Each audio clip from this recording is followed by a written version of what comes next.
नमस्कार, मैं सुयश राजपूत आप सभी का उड़ान आईएएस एकेडमी के ई लर्निंग प्लेटफॉर्म में स्वागत करता हूं। आज आप सभी के समक्ष बस्तर दशहरा से संबंधित कुछ महत्वपूर्ण जानकारियां लेकर के उपस्थित हुआ हूं। बस्तर दशहरा एक ऐसा लोक पर्व जो कि न केवल छत्तीसगढ़ अपितु पूरे भारत के लिए गर्व और स्वाभिमान की बात है, अभिमान की बात है। एक ऐसा पर्व जिसको देखने के लिए पूरे विश्व के लोग लालायित रहते हैं और लालायित होकर के बस्तर की इस पावन धरा पर आते हैं। तो आइए आज हम इस बस्तर दशहरा के बारे में बहुत सारी चीजों को जानेंगे, कुछ ऐसे तथ्य भी जानेंगे जो शायद हमने पढ़े हो या ना पढ़े हो। इस बस्तर दशहरा के वीडियो का स्रोत रहेगा लाला जगदलपुरी का लेख। बस्तर दशहरा ये जो पर्व 75 दिनों तक चलता है। आइए आज हम बस्तर दशहरा से संबंधित कुछ प्रमुख रस्मों के बारे में बात करते हैं। बस्तर दशहरा की जो सबसे पहली रस्म है जिसे हम पाट यात्रा के नाम से जानते हैं, इस पाट यात्रा रस्म की शुरुआत कहां से होती है तो सावन अमावस्या में हरेली के दिन से होती है। इस हरेली के दिन बिलौरी गांव है ना, बस्तर में एक बिलौरी गांव है, वहां पर एक साबुत वृक्ष, साल का साबुत वृक्ष काटा जाता है और उसे लेकर के यहां पर आकर के रथ निर्माण की प्रक्रिया का प्रारंभ होता है। तो रथ निर्माण की प्रक्रिया के प्रारंभ के ही रस्म को हम क्या जानते हैं, पाट यात्रा के नाम से जानते हैं। यहां पर जो साबुत लकड़ी, साबुत पेड़ काट करके लाई गई है उसे टीका पाटा या टुरलू खोटला के नाम से जाना जाता है। किस नाम से जाना जाता है तो टीका पाटा या टुरलू खोटला के नाम से जाना जाता है। रथ के निर्माण में लगभग 60 से 70 दिनों के बीच का अंतराल लगता है और यहां पर सावन अमावस्या हरेली के दिन से शुरू होकर के हमारे अश्विन या क्वार के कृष्ण पक्ष के 14वें दिन तक के ये पूरी की पूरी प्रक्रिया चलती है, रथ निर्माण की प्रक्रिया। यहां पर कुल 12 पहिए के 2 रथों का निर्माण किया जाता है, जिसमें से एक रथ 8 पहिए का और एक रथ 4 पहिए का होता है। इस रथ निर्माण या रथ परिक्रमा और बस्तर दशहरा की प्रथा की शुरुआत जो हुई है वो पुरुषोत्तम देव के जगन्नाथपुरी की यात्रा से संबंधित है। एक बार पुरुषोत्तम देव को रात में सपना आया कि तुम्हें जाकर के जगन्नाथपुरी भगवान के दर्शन करने, किसके दर्शन करने, तो जगन्नाथपुरी जाना है और भगवान के दर्शन करने। उसी समय वहां पर भगवान ने जगन्नाथपुरी के जो मंदिर के मुख्य पुजारी है, पंडा बोलते हैं जिसे, उन्हें भी दर्शन दिए और सपने में उन्हें कहा कि एक राजा बस्तर क्षेत्र का आने वाला है, उसका अच्छे से स्वागत सत्कार करना।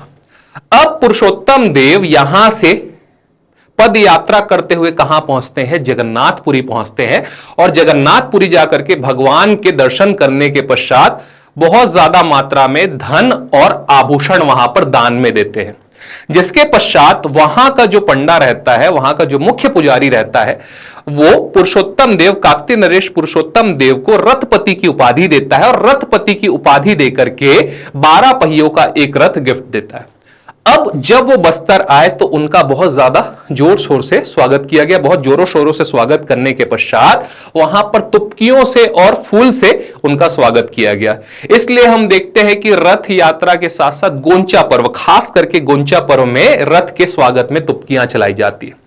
तो ये जो रथ है जिसका निर्माण हम टुरलू खोटला या टीका पाटा से कर रहे हैं और जिस रस्म को हम पाट यात्रा के नाम से जानते हैं, रथ निर्माण का जो रस्म, उसकी शुरुआत पुरुषोत्तम देव के जगन्नाथपुरी से संबंधित है। अब हम आगे बढ़ते हुए चलते हैं अगली रस्म की ओर, जिसका नाम है काछिन गादी। ये जो काछिन गादी का रस्म है, ये पितृपक्ष अर्थात क्वार शुक्ल पक्ष के 15वें दिन, अंतिम दिन मनाया जाता है, नवरात्रि से जस्ट एक दिन पहले।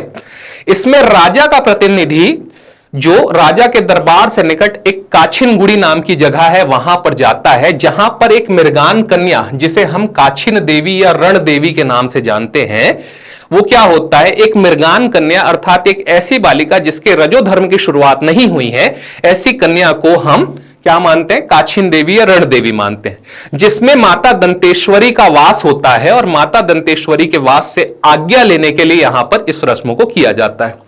इसमें क्या किया जाता है तो कांटों से एक झूले का निर्माण कार्य किया जाता है, जिसमें नीचे बहुत सारे कांटे होते हैं, जिसमें इस मृगान कन्या या रण देवी को बिठा करके, लिटा करके उन्हें झूला झुलाया जाता है। अगर रण देवी को या उस मृगान कन्या को थोड़ी सी भी खरोच आती है तो यहीं पर सारी रस्में स्थगित कर दी जाती है और इस बार का बस्तर दशहरा क्या हो जाएगा, कैंसिल हो जाएगा। इस बार बस्तर दशहरा नहीं मनाया जाएगा। लेकिन अगर इस रण देवी या काछिन देवी जो कि मृगान कन्या पर है, उसका आदेश मिल गया और मृगान कन्या को कोई सी भी खरोच का एक नामो निशान भी नहीं है, तो इसको हम ये मान के चलेंगे कि माता का आशीर्वाद हमको प्राप्त हो गया है और उनका आशीर्वाद है कि जाइए बहुत ही अच्छे तरीके से इस रस्म को मनाइए, कोई भी अगर समस्या आती है तो मैं यहां पर मौजूद हूं। तो यह है हमारी कौन सी रस्म? काछिन गादी की रस्म। अगली जो प्रमुख रस्म है उसका नाम है जोगी बिठाई। जोगी बिठाई नवरात्रि के पहले दिन, क्वार नवरात्रि के पहले दिन अर्थात क्वार शुक्ल पक्ष के पहले दिन मनाया जाता है। इस जोगी बिठाई की रस्म का जो इतिहास है वो ये है कि एक बार हलबा जनजाति का व्यक्ति बस्तर दशहरा के निर्विघ्न संपन्न होने की कामना के साथ गड्ढा खोद करके कैसे बैठ गया? तो योगासन में बैठ गया, योग मुद्रा में बैठ गया और लगातार 9 दिन तक के उसने साधना की, जिसके पश्चात बस्तर दशहरा बहुत ही अच्छे से मन गया, निर्विघ्न संपन्न हो गया। जिस कारण उस समय से इसने एक परंपरा का रूप धारण कर लिया है और उस परंपरा के माध्यम से आज भी क्या चली आ रही है? जोगी बिठाई की रस्म, जिसमें नवरात्रि के पहले दिन काछिनगुड़ी में क्या किया जाता है? एक गड्ढा खुदा हुआ है, वहां पर हलबा जनजाति के एक व्यक्ति को योगी की मुद्रा में, योगासन मुद्रा में बिठाया जाता है। अगले 9 दिन तक के वो योग साधना, पूजा पाठ, जस तप करेगा और केवल दुग्ध आहार लेगा। उसके द्वारा कोई भी आहार का ग्रहण नहीं किया जाएगा, ना ही फलाहार ना ही अनाज के आहार का वो सेवन करेगा। तो केवल और केवल क्या करने वाला है? वो यहां पर दुग्ध आहार का सेवन करेगा, जप और तप करने वाला है। इसके अलावा यहां पर मांगुर मछली की बलि दी जाती है। किसकी बलि दी जाएगी? मांगुर मछली की बलि दी जाएगी। सेम पाट यात्रा में भी मांगुर मछली और बकरी की बलि दी जाती है। इसके बाद जो अगली रस्म है ना, जिसका नाम है रथ परिक्रमा। अब यहां से जो हमारा क्वार शुक्ल पक्ष का दूसरा दिन है, वहां से लेकर के 7वें दिन तक के रथ परिक्रमा होगी। जो 2 रथ बनाया गया है, एक रथ जो 4 पहिए का है उसे हम फूल रथ कहेंगे और एक रथ जो 8 पहिए का है उसे हम झूला रथ कहेंगे। तो जो फूल रथ है वो शुरुआती दिनों में निकलेगा और शुरुआती दिन जो कि क्वार के शुक्ल पक्ष के दूसरे से लेकर के 7वें दिन है, यहां पे फूल रथ का संचालन होगा। राजा के दरबार से ये रथ निकलेगा और पूरे शहर की परिक्रमा करके अंत में शाम में आकर के कहां पे खड़ा हो जाएगा? राजा के दरबार के सामने खड़ा हो जाएगा। इस रथ में केवल और केवल देवी का छत्र जो है वो आरूढ़ रहेगा तथा मंदिर का पुजारी उस रथ में रहने वाला है। इसके अतिरिक्त कोई भी व्यक्ति उस रथ में शामिल नहीं होगा। तो दूसरे दिन से 7वें दिन तक के रथ में देवी के छत्र को आरूढ़ करके घुमाया जाता है, जिसे ही हम रथ परिक्रमा के नाम से जानते हैं। अगली जो प्रमुख रस्म है उसका नाम है निशा यात्रा। दुर्गा अष्टमी के दिन है ना, क्वार शुक्ल पक्ष अष्टमी, दुर्गा अष्टमी के दिन क्या करते हैं? इतवारी बाजार के समीप मंडप का निर्माण कार्य किया जाता है। मंडप के निर्माण कार्य के साथ साथ वहां पर देवी के स्वागत की तैयारी की जाती है। तो क्या है? माता का स्वागत करना है, इसलिए वहां पर एक मंडप का निर्माण कार्य किया गया है तथा मांगुर मछली की बलि देकर के उस मंडप का निर्माण करने के पश्चात देवी की प्रतीक्षा किए जाने की रस्म को हम क्या कहते हैं? निशा यात्रा के नाम से जानते हैं। अगली जो प्रमुख रस्म है वो है जोगी उठाई। अब 9 दिनों का समय बीत चुका है और 9 दिनों में जोगी ने बहुत अच्छी तरीके से तपस्या कर ली है और देवी को प्रसन्न कर लिया है। अब उसको उठाने का समय आ चुका है। तो क्वार शुक्ल पक्ष नवमी के दिन रात को 9 बजे, ठीक है, कितने बजे? रात को 5 बजे, शाम को 5 बजे हमको ध्यान रखना है किसको उठाया जाएगा? जोगी को उठाया जाएगा।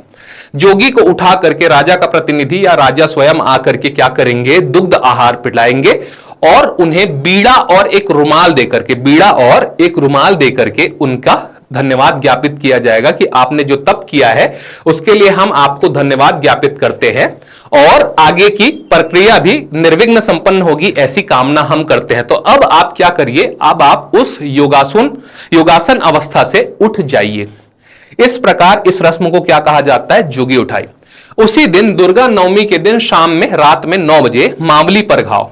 अब नेवता पाकर के क्या हो रहा है? दंतेवाड़ा में जो दंतेश्वरी मंदिर है उनको जगदलपुर आना है। तो दंतेवाड़ा से दंतेश्वरी माता स्वयं ना आकर के अपने प्रतिरूप मावली माता को यहां पर भेजेंगी। अब मावली माता यहां पर आ चुकी हैं, तो मावली माता के निर्माण के लिए हम क्या करेंगे? एक सफेद कपड़ा लेंगे और उस सफेद कपड़े में चंदन का लेप लगा करके क्या करेंगे? चंदन का लेप लगा करके मावली माता के प्रतिकृति तैयार करेंगे और मावली माता का परघौनी करेंगे। क्या है परघाव का मतलब है परघौनी, अर्थात अब माता का स्वागत करेंगे और निशा यात्रा के रस्म में जिस मंडप का निर्माण कार्य किया था उस मंडप में उस माता को ले जाकर के आरूढ़ करेंगे ताकि वो यहां पर निवास कर सके और आराम कर सके। तो इस रस्म को हम किस नाम से जानते हैं? मावली परघाव के नाम से जानते हैं। भीतर रहने, भीतर रहने की जो रस्म है, अगली जो रस्म है भीतर रहने की, वो विजयादशमी के दिन मनाई जाती है। ये सबसे प्रमुख रस्म है। इस दिन 8 पहिए वाला रथ निकलेगा। 8 पहिए वाला रथ जिसे हम झूला रथ कहते हैं, जिसमें एक झूला बना हुआ है और इस रथ की तथा इस परंपरा का सबसे ज्यादा प्रसार, सबसे ज्यादा विस्तार प्रवीर चंद भंजदेव जी के द्वारा किया गया। इसमें मुख्य तौर पे क्या होता है, इसमें जो झूला रथ है 8 पहिए वाला वो उस दिन निकलेगा और उस झूले में माता, जो मावली माता आई हुई है, तथा राजा, ये दोनों विद्यमान होंगे तथा पुजारी भी उस रथ में मौजूद रहेगा। सुबह राजा के महल से ये रथ निकलेगा और पूरे शहर में घूमेगा। इस बीच धनुकांडिया, जो कि भत्रा जनजाति के लोग होते हैं, धनुकांडिया, वो सभी लोगों को उत्साह में इधर से उधर भाग करके खींचते हुए नजर आएंगे और बोलेंगे कि आइए आप भी इस पर्व में शामिल होइए और रथ को खींचिए। तो इस प्रकार धनुकांडिया के द्वारा दूर दूर से खोज खोज के लोगों को लाया जाता है और इधर से उधर उनकी चहलकदमी देखते ही बनती है। इसके अलावा मुंडा जनजाति के लोग जो मान नृत्य कर रहे हैं, उनके द्वारा भी अपनी संस्कृति का प्रदर्शन किया जाता है। राजा के दरबार के पैदार सैदार, ये सब लोग अपने राशि ठाट बाट में राजा के साथ साथ चलते हुए दिखाई दे रहे हैं। इसके अतिरिक्त ये जो पूरा का पूरा जो माहौल बना हुआ है, ये एक अविस्मरणीय माहौल होता है। अगर आप उसको देख लेंगे तो जीवन भर उस पूरे के पूरे वातावरण को आप भूल नहीं सकेंगे, वो आपके जहन में बस जाएगा। तो ये जो रस्म है ना, कौन सी रस्म? भीतर रहने। इस रस्म में राजा का जो रथ है वो सुबेरे निकलेगा और जैसे ही शाम में वो नगर पालिका, वर्तमान नगर निगम भवन के पास पहुंचता है, वहां पर एक भैंस की लाकर के बलि दी जाती है। भैंस को महिषासुर का प्रतीक माना जाता है। तो ये जो पर्व है शाक्त धर्म से संबंधित एक पर्व है, जिसमें हम क्या कर रहे हैं, जिस प्रकार माता ने महिषासुर का मर्दन किया था, वैसे ही यहां पर भी महिषासुर का मर्दन किया जा रहा है। एक बुरी शक्ति पर एक अच्छी शक्ति के जीत के प्रतीक के तौर पे हम इसको मनाते हैं। इसके बाद क्या होगी, इस रात में रथ की परंपरागत चोरी हो जाएगी। रथ की परंपरागत चोरी करके आदिवासी उसे कुमड़ा कोट ले जाएंगे।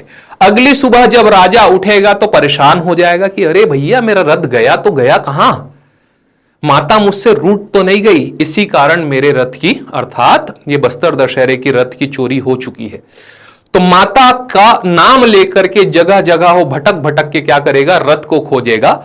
अंतिम स्थिति में वो पहुंचेगा कुमड़ा कोट, है ना। कुमड़ा कोट जैसे ही वो पहुंचता है तो देखता है कि माता और जो रथ है वो तो यहां है।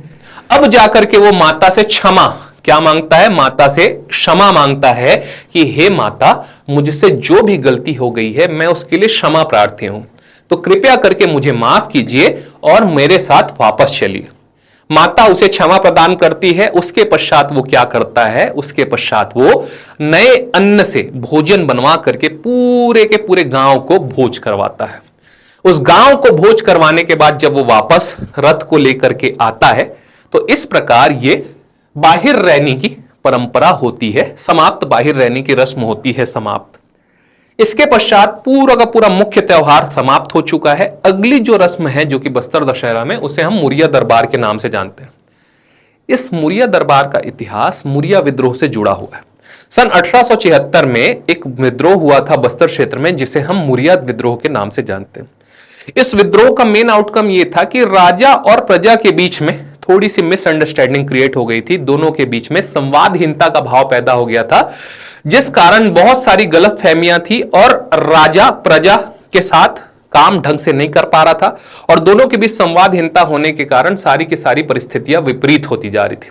जनता राजा से, राजा प्रजा से दूर होते जा रहा था। तो उसको दूर करने के लिए 8 मार्च सन 1876 को एक मुरिया दरबार लगाया गया था।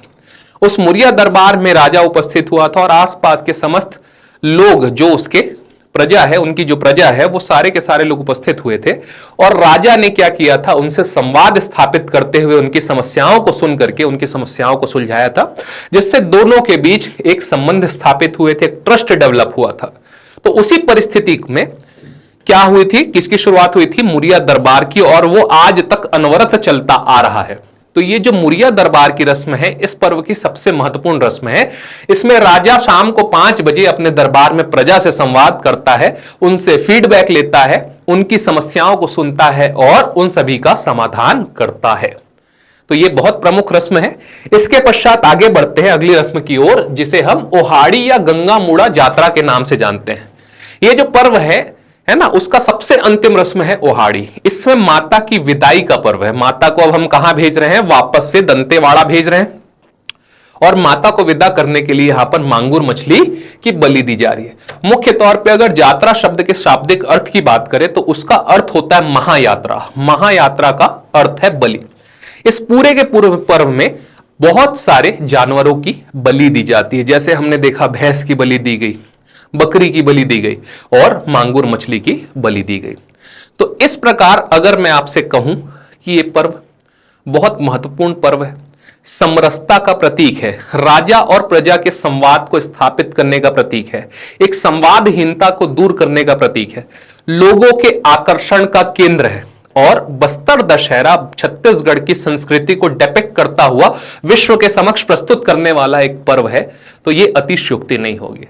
तो इस प्रकार आज हमने देखा बस्तर दशहरा। आशा करता हूं आप सभी को ये पूरी की पूरी जानकारी बहुत महत्वपूर्ण लगी होगी तथा बहुत अच्छे तरीके से मैं आप तक पहुंचा पाया हूंगा। मिलते हैं अगले वीडियो में, तब तक के लिए आप सभी का बहुत बहुत धन्यवाद।